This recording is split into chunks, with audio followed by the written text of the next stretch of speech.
What does day one look like? You can be the biggest superstar, the greatest, Do most people quit or do they fail? and if you don't pass that, and a lot of people don't, then that's how you lose a lot of numbers in the first week. What does day one look like when you go to selection? Just a mass of people, and I can't even remember. It's very, very, very physical, and it's designed to be that way. And I always sort of made a joke. You could turn up as an Olympian and be no better off than the next person in about 2 weeks, because that's what it's designed to do, is strip you down physically. Because what they're really interested in is what sort of person are you, and how sort of mentally tough and plied can you be. And you can't test that out when there's still such massive individual differences in physicality. It's not that you can reduce everyone down to a level platform. How would they do that? There's runs all the time, carries up hills. Almost at every point you're getting run around to do something. There's some tuition in it, so they're teaching you some skills in how to then do test week, and they're building you up and developing. I mean, let's face it, no one's succeeding in their job if everyone fails everything. You need to get people through these. So ultimately I saw what they were doing as it was helpful, and the DS were extremely well trained, and they essentially preparing you, although it didn't feel like it. What's interesting about selection is you don't get any encouragement at all. That's one of the tests. It's seeing what's inside you. It's like, you don't get shouted at. Play a few games with you. Call you a name or two, right? They're not necessarily trying to be your friend, but they're certainly not giving you any encouragement. And you don't really get shouted at. If you've had enough, you get told to put your Bergen down. And that was very, very interesting, because I think essentially what they're looking at is each individual to sort of demonstrate who they are themselves, And I tend to see that the people who are there to try and just impress the directing staff, they'd be some of the first to go. Really? Do most people quit or do they fail? Most people quit. Well, no.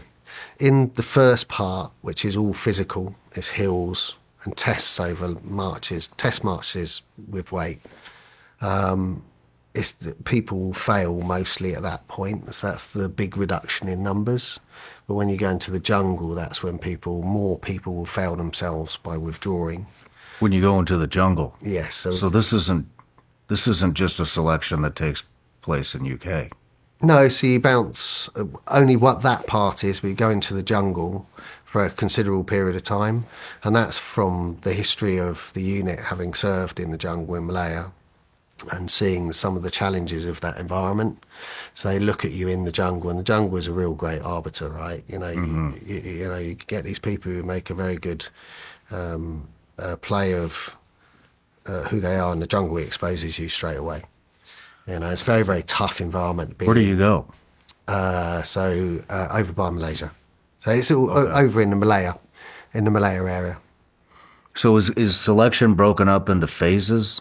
Or is it? Yes. How long is it? Did you say Progressive 6 months? Yes, it's 6 months. I remember it's 182 tested days. It's actually, it is tested, but at certain stages you then become expected to pass.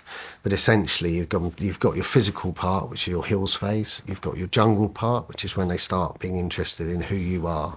So they look at you as a character, and they start, most importantly, they're looking whether you support one another, because you can go into... They want a team player. You can be the biggest superstar, the greatest physical, Specimen. specimen in the world. If you cannot work amongst other people and support one another, you are never going to be good. So, in my opinion, any special forces unit, but definitely not that one. And that's a really, really key trait that they're looking for. And they're also looking for that thing in you that says, it's got too tough. I want some respite. I need a moment. And that's called voluntary withdrawal. So the first is all ruck marches and Yes. physical test. What are you doing in the jungle? Jungle is more operating in the jungle. It's not. It's basically used because it's such an amazing environment to see what soldiers are like and characters are like. but you're also starting to learn the SOPs, the standard operating procedures, how to exist in a tough environment. You do a lot of patrolling. You do a small amount of survival. You do other bits, but essentially it's really used as a way of looking at you to see whether you're suitable for service. What kind of survival? So you just go without food, and then it's up to you to kind of survive. They bump you at one point, like they usually do. See how you respond to things. You have to go on long, long patrols, and the jungle is a very tough environment to exist in. You only sleep at night. You get up in the morning in the dark, put cold, wet clothes on. You have to work hard to stop your body from rotting. So all of these things are very interesting things to look at when you're trying to evaluate someone for whether they're going to take the easy way out. Whether they're sort of nipping on their administration. So, and you make a mistake in the jungle, you aren't coming back from it, right? You just aren't. How long is the jungle phase? So 6 weeks.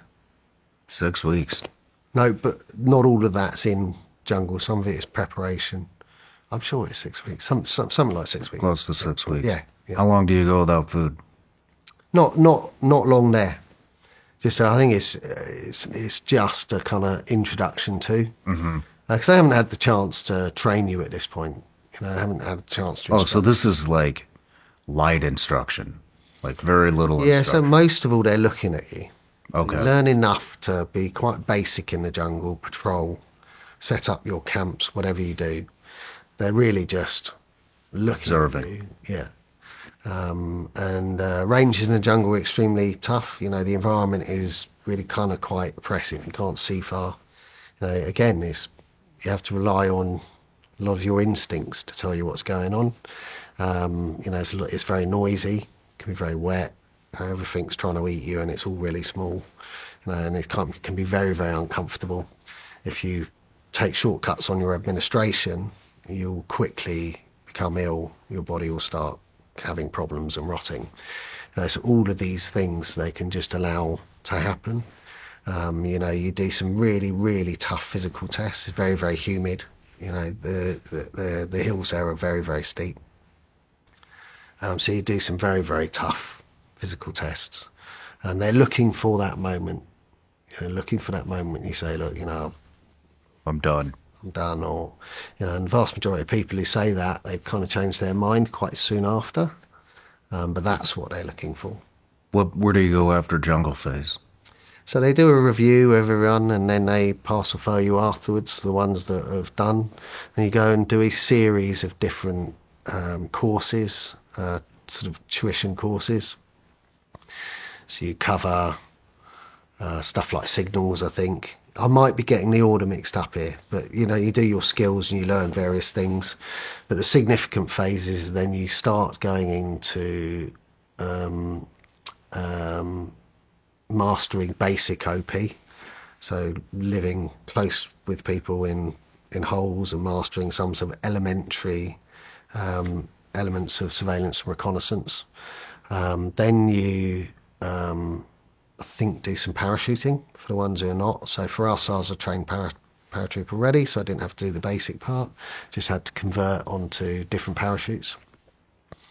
There's an element of starting to do sort of multi-floor, multi-room combat, which is, CQB is very, very tough testing environments. The margins are very small and the arcs are down, so that can be a challenge for certain people. And again, all of these things, if they deem you unsafe, then ultimately they fail you. The last thing people want in these sorts of roles is people who are out of their depth all the time. So that's why it's called pass or fail all the way through. But it's unlikely you're going to start failing after that. After CQB? No, so there's an escape and evasion phase. It's quite iconic. And it's split up into how to survive out in the wild, out in unsupported environment, and then there's a part where you just get chased around by a hunt force, and there's another part where you go and you have your introductions to interrogation phases and things like that. You know, at that point, if you've passed that, you're expected to pass. Oh, okay. But you know, if you get through the jungle, people That's be the like, majority. yeah, you'd be like, you know, you don't want to lose people after that. You know, I did pick up on it. But it's not supposed to be friendly. But you kind of, oh, this is a joint effort. And there was a level of trust in it. You know, the way I went about selection is, you know, I was like, I'm just going to be here. I'm never going to question whether I'm good enough or not, because actually it's up to the DS to tell you that, and they will do. You know, and actually, if you're going to be failed, you know, and I found it was a better way to go about it for me. I didn't have to keep questioning, am I good enough for this? Have I done well enough? You know, you cannot go through that period of training and not have a couple of mistakes. You know, you have a couple of safety calls, all that sort of stuff, you know, and that can weigh heavily on you if you let it. So you just accept it.